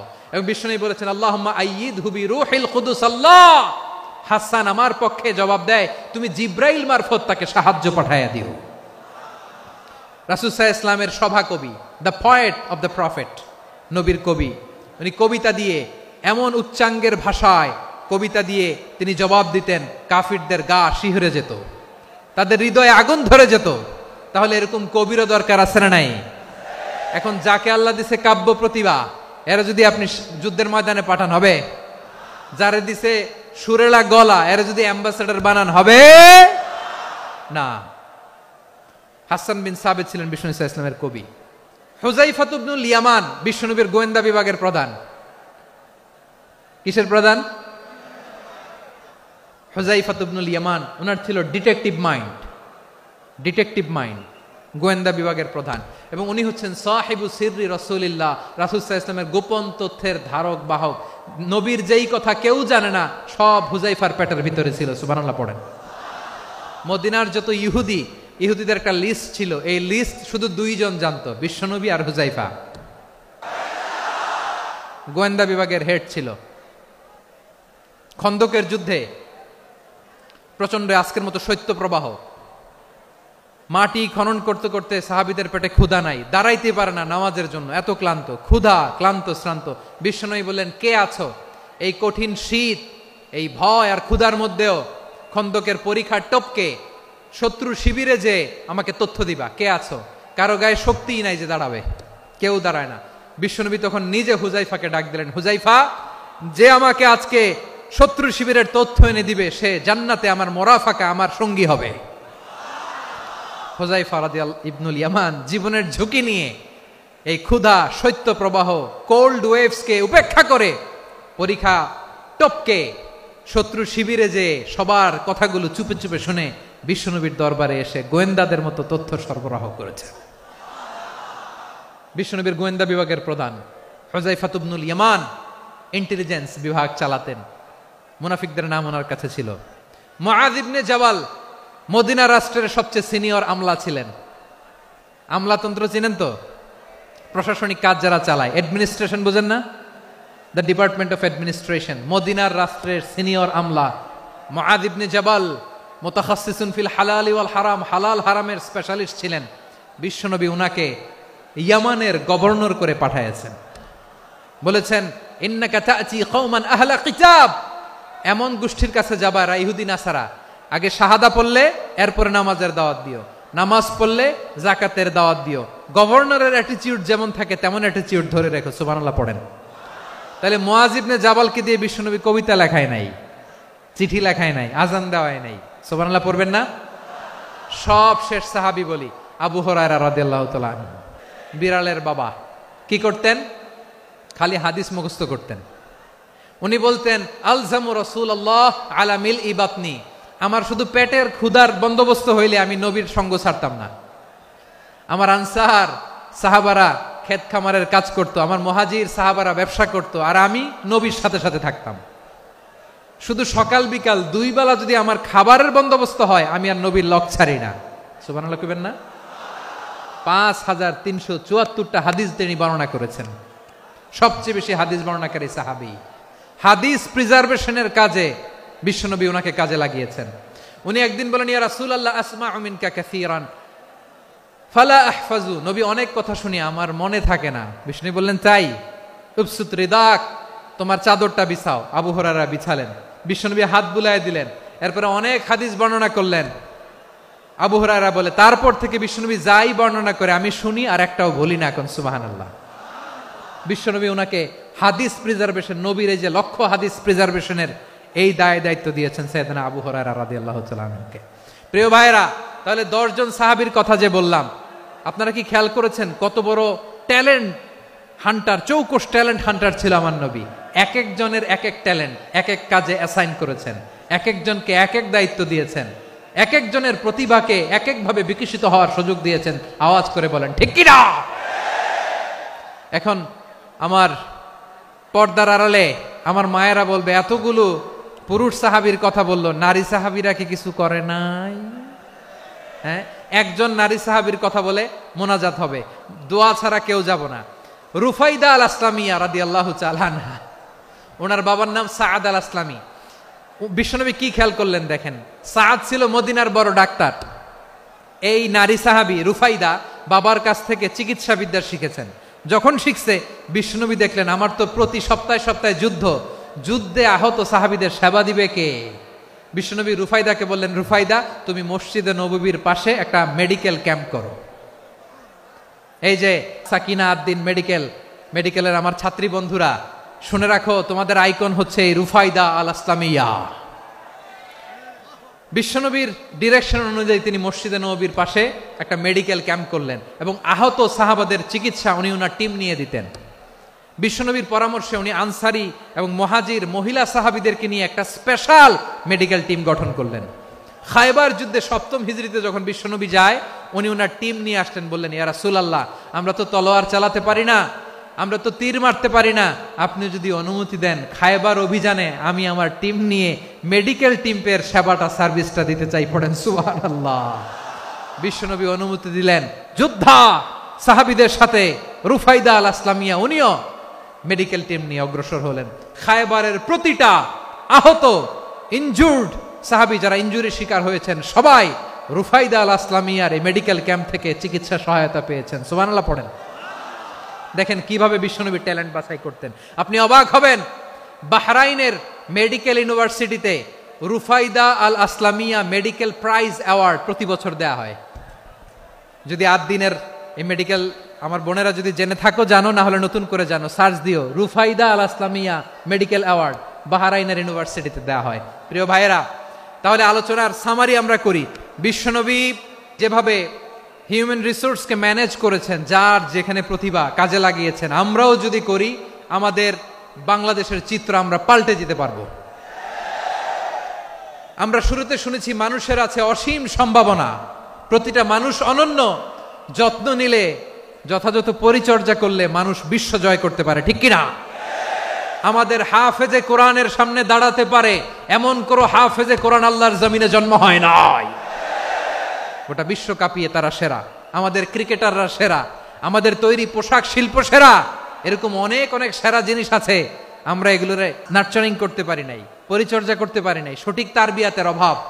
তাহলে মানুষের অসীম সম্ভাবনাকে কাজে লাগাতে হবে, ঠিক কিনা বলেন? ইউনুস গভর্নমেন্টকে আমি বলবো, অল্প সময়ের জন্য আপনারা এসেছেন, সংস্কারও করতে হবে, আবার নির্বাচনও করতে হবে। সব সংস্কার হতে করতে পারবেন না, যতটুকু পারবেন এর মধ্যে আমাদের যে হিউজ ম্যান পাওয়ার, আমাদের যে মানব সম্পদ, হিউম্যান রিসোর্স, এটাকে ডেভেলপ করে আপনাদের যেতে হবে। যেটা পারবেন না সেটাকে পরবর্তী নির্বাচিত গভর্নমেন্টের কাছে রেখে যেতে হবে, যে তারা যেন করে, তাদের কাছে আপনারা এটা রেখে যাবেন। তাহলে মানুষ চাইলে বিশ্ব জয় করতে পারে, আর মানুষকে হারাতে পারে কেউ? আল্লাহ আমাদেরকে জনসংখ্যা দিয়েছেন প্রিয় ভাইয়েরা, এই জনসংখ্যা অনেক বড় সম্পদ, এটা আমাদের জন্য অভিশাপ নয়, আশীর্বাদ। আমাদের জনসংখ্যাকে যদি আমরা জনশক্তিতে রূপান্তর করতে পারি, আজকে বাংলাদেশ যে অবস্থানে দাঁড়িয়ে আছে, বাংলাদেশ তার 20 গুণ উন্নতির শিখরে চলে যাবে। চিল্লায় বলো ঠিক কিনা? আমাদের শ্রমিক ভাইয়েরা বাইরে কাজ করে, আমাদের শ্রমজীবী ভাইয়েরা, প্রবাসীরা, তাদের ব্যাপারে গুরুত্ব দিতে হবে। আমাদের শ্রমের দাম সবচেয়ে কম, সবচেয়ে কম। তারা এম্বাসিতে গুরুত্ব পায় না, এয়ারপোর্টে গুরুত্ব পায় না। এই সরকার অবশ্য তাদেরকে অনেক গুরুত্ব দিচ্ছে। আমাদের অদক্ষ শ্রমিককে যখন আমরা দুবাই পাঠাই, অল্প বেতন পায়, কিন্তু ইন্ডিয়ানরা দক্ষ শ্রমিক পাঠাইলে তার 3 গুণ বেতন পায়। আমরা আমাদের শ্রমিকদেরকে অদক্ষ ভাবে আর পাঠাতে চাই না, দক্ষ শ্রমিক পাঠিয়ে আমরা রেমিটেন্সের বন্যা বইয়ে দেব। তাদেরকে সবচেয়ে গুরুত্ব দিতে হবে। আমরা পেয়েছি ফ্রিডম ফাইটার, মুক্তিযোদ্ধা, আর আমার প্রবাসী ভাইরা হচ্ছে রেমিটেন্স ফাইটার। জোরে বলো ঠিক কিনা? তাহলে আমাদের এই জনশক্তিকে জনসম্পদে ট্রান্সফর্ম করতে হবে। সরকার জনগণকে এভাবে পলিশ করতে হবে। মা বাবারা ছেলে মেয়েদের মধ্যে কার কোন যোগ্যতা তাকে ওইভাবে কাজে লাগাতে হবে। সবার এ প্লাস পাওয়ার কোনো দরকার নাই। আমাদের দেশে একটা টেন্ডেন্সি আছে, পরীক্ষায় এ প্লাস না পাইলে কই তুই কি করলি, পাশের বাড়ির ছেলে এ প্লাস পাইছে, যা ওর পা ধোয়া পানি খা। খাওয়া নাই, এগুলার খাওয়া নাই। ওরে আল্লাহ এ প্লাস পাওয়ার জন্য বানাইছে, আর আপনার ছেলেকে এই এ প্লাস গুলারে নিয়ন্ত্রণ করার জন্য আল্লাহ বানাইছে। ওকে দিয়ে আল্লাহ কি করবে আপনি জানেনই না। একটা এ প্লাস, একটা এ গ্রেড একটা মানুষের জীবনকে ঠিক করে দিতে পারে না। আপনার ছেলেকে আল্লাহ অন্যদিকে যোগ্যতা দিয়েছে, ওদের মনোবল ভাঙবেন না, খবরদার। যাকে দিয়ে যেটা হবে তাকে দিয়ে সেটা করতে হবে, তার প্রতিভাকে সেভাবে কাজে লাগাতে হবে। তাহলে আমাদের এই জনসংখ্যা জনসম্পদে রূপান্তরিত হবে। আমাদের সরকারের তত্ত্বাবধানে আমাদের 18 কোটি জনগণ দক্ষ জনশক্তিতে রূপান্তরিত হোক। আমরা চাই কি চাই না? আমরা ভালো মানুষ, শ্রেষ্ঠ মানুষ হতে চাই কি চাই না? ওই জাপানিজদের মতো সৎ, ওই ইউরোপিয়ানদের মতো কালচার্ড। আমাদেরকে আল্লাহ তাআলা কোরআন সুন্নাহ অনেক কিছু দিয়েছেন। যেহেতু বর্তমানে আমরা দেখছি তারা সৎ, তাদের মধ্যে ভ্যালিউ আছে, সেগুলো আমাদের মধ্যে আনার দরকার আছে না নাই? আর ইসলাম দিয়ে আমাদের জীবনকে সাজাতে হবে, ইসলাম দিয়ে আমার পরিবারকে সাজাতে হবে। ইসলাম থেকে, কোরআন থেকে প্রেসক্রিপশন না নিলে জীবন সুন্দর হবে না। কোরআন থেকে প্রেসক্রিপশন না নিলে সমাজ সুন্দর হবে না। কোরআনের প্রেসক্রিপশন না মানলে রাষ্ট্র সুন্দর হবে না। কোরআনের প্রেসক্রিপশন অ্যাপ্লাই না করলে শুধু দুর্নীতি দমন কমিশন দিয়ে দুর্নীতি বন্ধ করা যাবে না। এজন্য কোরআনের আইন আমরা চাই কি চাই না? প্রিয় ভাইয়েরা, হিউম্যান রিসোর্স ডেভেলপমেন্ট, মানব সম্পদের উন্নয়ন, আমাদের সরকার যেন এদিকে নজর দেয়। আমরা যেন এই ব্যাপারে যত্নবান হয়ে উঠি। যাকে আল্লাহ যে যোগ্যতা দিয়েছে, এই যোগ্যতা দিয়ে আমরা যেন ইসলামের জন্য, দেশের জন্য কাজ করি। আমরা যেন আমাদের স্কিল ডেভেলপ করি, আমাদের পটেনশিয়ালকে ডেভেলপ করি। মোরালিটি, ভ্যালিউজ নিয়ে শায়েখ আহমদুল্লাহ আলোচনা করেছেন, এগুলো দিয়ে যেন আমরা আমাদেরকে সাজাই।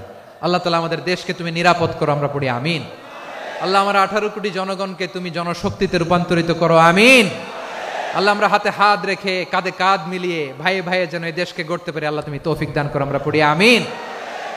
আসুন আমরা আমাদের জনসংখ্যাকে জনসম্পদে ট্রান্সফর্ম করি। আমাদের জনসংখ্যাকে আমরা যেন জনশক্তিতে রূপান্তরিত করি। জনসংখ্যাকে ট্রান্সফর্ম করে জনশক্তি দিয়ে আমরা যেন আগামীর বাংলাদেশ, স্বাধীন বাংলাদেশ 2.0 গড়ে তুলি। আল্লাহ তাআলা আমাদের সবাইকে কথাগুলো বোঝার, আমল করার তৌফিক দান করুন। হাযা মা ইনদি ওয়াল ইলমু ইনদাল্লাহ আলাইহি তাওয়াক্কালতু ওয়া ইলাইহি উনীব। সুবহানাকাল্লাহুম্মা বিহামদিকা আশহাদু আল্লা ইলাহা ইল্লা আনতা আস্তাগফিরুকা ওয়া